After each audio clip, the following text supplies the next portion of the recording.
Physical alertness and mood are drastically affected by a lack of sleep. I'm Mindy Turner with the Curry County Cooperative Extension Service, your family and consumer science agent. For our series, we've been talking about sleep, some of the basics of sleep, what it is, how much of it we need. We've talked a little bit about how it can negatively impact your health if you're not getting enough on a regular basis. Today, we're going to look a little bit at how that can affect our behaviors, which can lead to, again, some of those negative health impacts, as well as affecting our relationships and the people around us.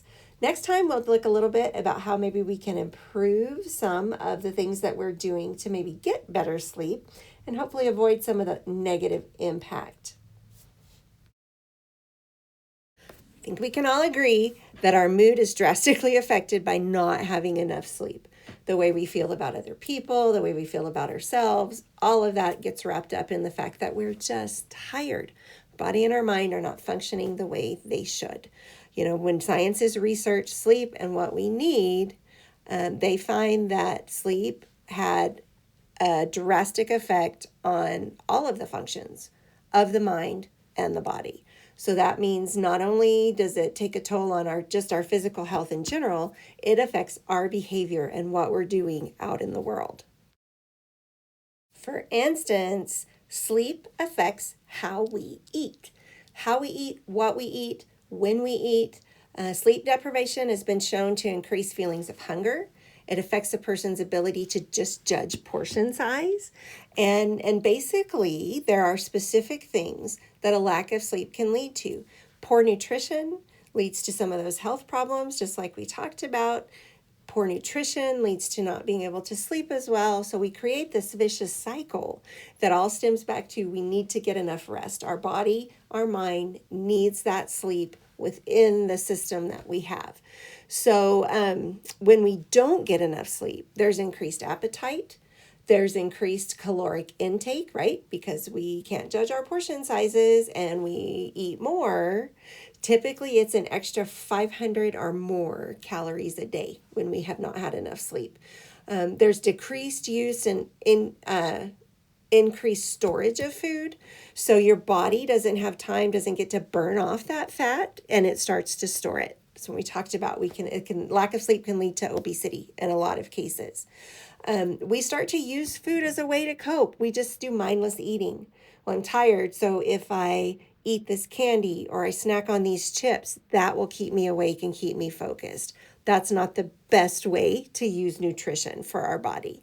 And then we tend to make poor food choices or drink choices. How many times is it, well, I'll just have 2 or 3 energy drinks, or I'll drink 5 times more coffee, get that caffeine going in my system. All of those things contribute to poor nutrition, but a lack of sleep is what's driving some of those choices. It's important to consider how much sleep we're getting and how that relates to our nutritional needs. So along with how and what we eat, a lack of sleep affects our navigational skills, and we use this as a term, basically navigating through life, how we're getting where we need to be. Sleep-deprived persons are more likely to become disoriented when they are trying to navigate and get somewhere, and have slower reaction times. So that decreased reaction time also decreases our accuracy of what we're doing, what we're trying to take care of. This increases the risk of physical injury. I can't react in time to keep from tripping over something or to keep from falling, and I get hurt because I'm so tired. My body, my mind has not had time to rejuvenate and to perform all of those functions that need to happen for me to be in a better place. Maybe I'm just too tired or unmotivated. I'm not going to exercise. So then I'm not back to that whole issue with our nutrition and what we're eating now. We're not getting our exercise and our physical activity. We have an impaired alertness. Things are going on and happening around us, and we may not be aware of those things because we are just not in the place we need to be mentally because we have not had enough sleep. And then spatial disorientation. I reach out to get something and it's not exactly where I thought it was because I'm disoriented, because my mind is in that we talked about local sleep and kind of parts of my brain are asleep because they weren't allowed to sleep and get the rest they needed overnight.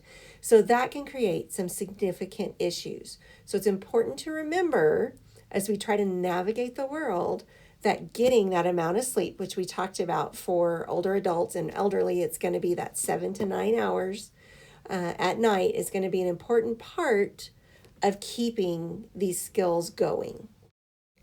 And we can't forget about just that overall personal awareness and our own accountability for what we're doing. A lack of sleep inhibits our decision making. It interferes with forming sound judgments, induces poor assessments because we're irritable, so we don't always have an accurate view of what we're doing or what someone else is doing. So basically, we have a decreased cognitive process. We're not thinking right, y'all, because we haven't had enough sleep. We can't concentrate. We can't reason through a problem to find what we need to do to solve it. So now all of a sudden we don't have those problem solving skills that we would normally have. And it increases the likelihood that I'm going to have an emotional reaction to whatever's going on, as opposed to being able to logically think about and evaluate and deal with a situation. This is, again, where we can definitely affect our relationships because I can't regulate my emotions, what I'm doing and what I'm saying and how I'm going to respond to someone else because I'm irritable, because I haven't had enough sleep. My brain has not had the opportunity to recharge and perform its functions. I don't remember things because we talked about how that affects our short-term memory because we haven't had enough sleep. And this can create issues with other people as well. So that personal awareness piece is a huge part of, hey, maybe I'm not getting enough rest. I'm not getting enough sleep. I need to step back from people and make some changes in how I'm regulating my body. Which brings us to our discussion for next time. We're going to talk about some of the elements you need to think about in improving your sleep and your sleep patterns. Again, I'm Mindy Turner with Curry County Cooperative Extension Service. Information for this series has come from New Mexico State University, Department of Extension, Family and Consumer Sciences, as well as the CDC. I hope you'll join me next time to see how you can improve your sleep.